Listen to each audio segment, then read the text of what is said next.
once again, not on the agenda for today at all.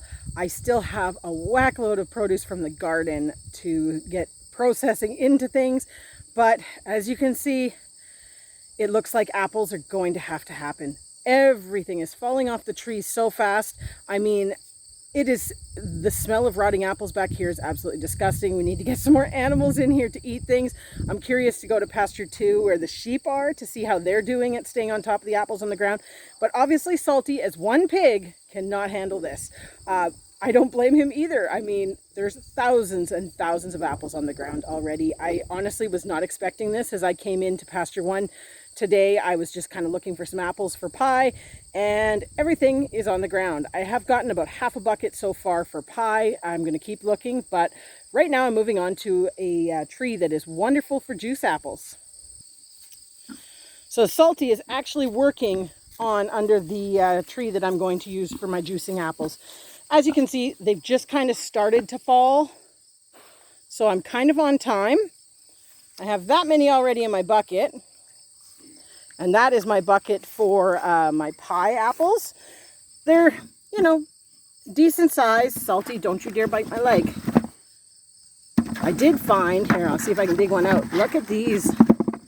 I did find these. Look at these beauties. Unfortunately, there was only about 7 on the tree, but that's okay. I think this tree produced really well last year and we missed it.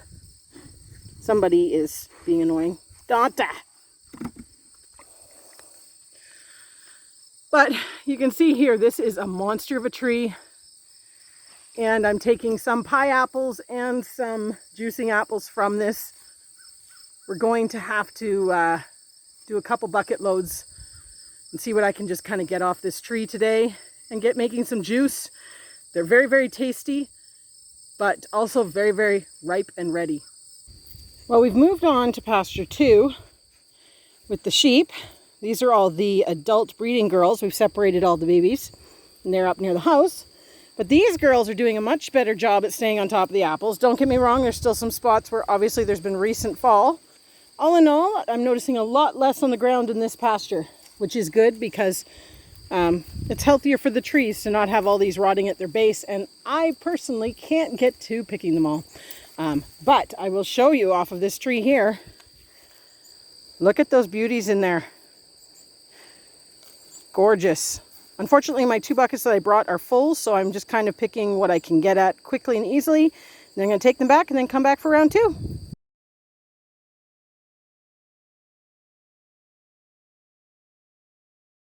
We're back in the house, done a little bit of picking as I just demonstrated there, and we've got a bucket full of apples that we're going to make apple pie fill. Now, one thing to remember when you're making apple pie fill and canning it is you can't use cornstarch or flour. Clear gel is approved, but I find it kind of difficult to get it, so I don't bother.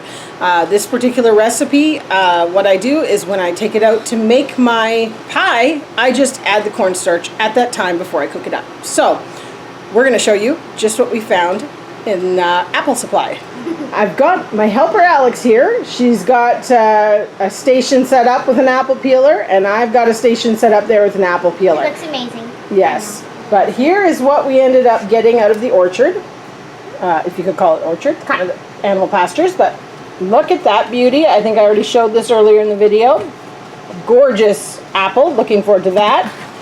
Then we've got some kind of wonky shaped ones, but we're going to see how they go through delicious. They are going to be delicious. We'll get these all peeled up. So after we're done with our peeling each apple, we're going to throw it into our water here, which I'm going to put a ½ cup lemon juice in. And that should hopefully keep them nice and whitish at least. But we'll see how we do. Sometimes it's successful, sometimes it's not. I think it has something to do with how ripe your apples are. But we'll get started, and what you're going to need for this recipe is 12 cups of apple slices. Then we're going to blanch those. But 12 cups should make you about 3-quart jars. So ideally, we're probably going to double this and get 6 jars done.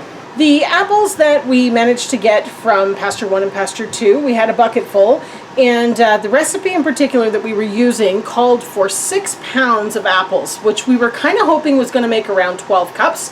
So we actually kind of allowed a little extra and did 7 pounds of apples, and we've ended up with 16 cups. So we're kind of doctoring this recipe a little bit, but that's the nice thing, is it's quite flexible when it comes to that. So after, what do you call that? Peeling and cutting up all the apples, we've got them sitting in our water. We're going to blanch them before we drop them into our sauce, I guess you could say. But we need to get the sauce cooking and boiling for those apples. So you're starting with 2.5 cups of apple juice. Now we used our home pressed apple juice. We'll link the video to that from last year. We're looking forward to starting that again this weekend, hopefully. But 2.5 cups of that, which is quite concentrated. So if we need extra liquid, that's really, really nice to have.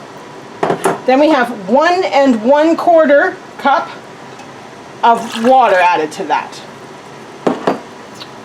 This is going to be kind of quick and easy. 3.5 cups of sugar. It seems like a lot, but you should get between 4 to 5 quart jars of your pie fill, which is quite good. 1/2 cup of lemon juice. 1.5 teaspoons of cinnamon. Now you can change this if you don't care for it as cinnamony. We do like a cinnamony apple pie. So we got 1.5. Oh, that's almost 1.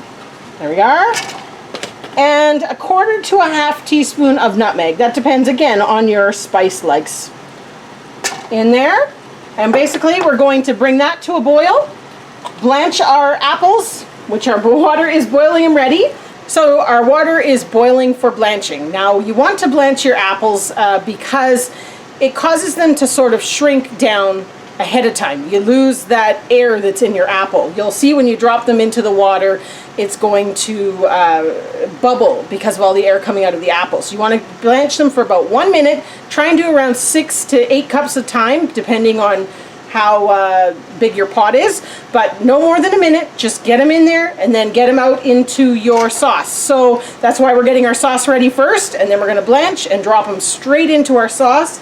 Stir this all up. As I said earlier, or maybe I didn't say it, I can't remember, this recipe would normally have cornstarch or clear gel in it. I don't buy clear gel. It's difficult to get here, so I do cornstarch method, and I just add it to my jar right before I put it into the pie. So when I open up one of my jars, I would just drop in 2 tablespoons of cornstarch, stir it up, drop it into the pie, and it cooks up beautifully. All right, so they've had their 1 minute in, so we're going to scoop these in, and we've cheated. This is actually our second load of them. We've already put the first 8 cups in, but we just kind of drain off as much moisture as you can and get them right over in there. And then once we've got that, we're going to stir them up and let that boil for about 10 minutes, and then we're going to jar it up. So make sure you've got your jars, sterilizing, whatever your method is. I use in the oven method at 225 for 10 minutes. So perfect, 10 minutes to boil, 10 minutes on my jars. So I've come to the conclusion we're not going to let this boil for the full 10 minutes, but my jars had actually been in for quite a while already, so they're good to go. But I don't want the apples to become mush, so we're just going to ladle in. As you can see, when it's hot, I say we're going to ladle in. It is quite runny at this point. Like I said, there is no thickeners in this. You really can't can it if it has thickeners unless you purchase the clear gel. But the sugars in it will help it to thicken up as it cools.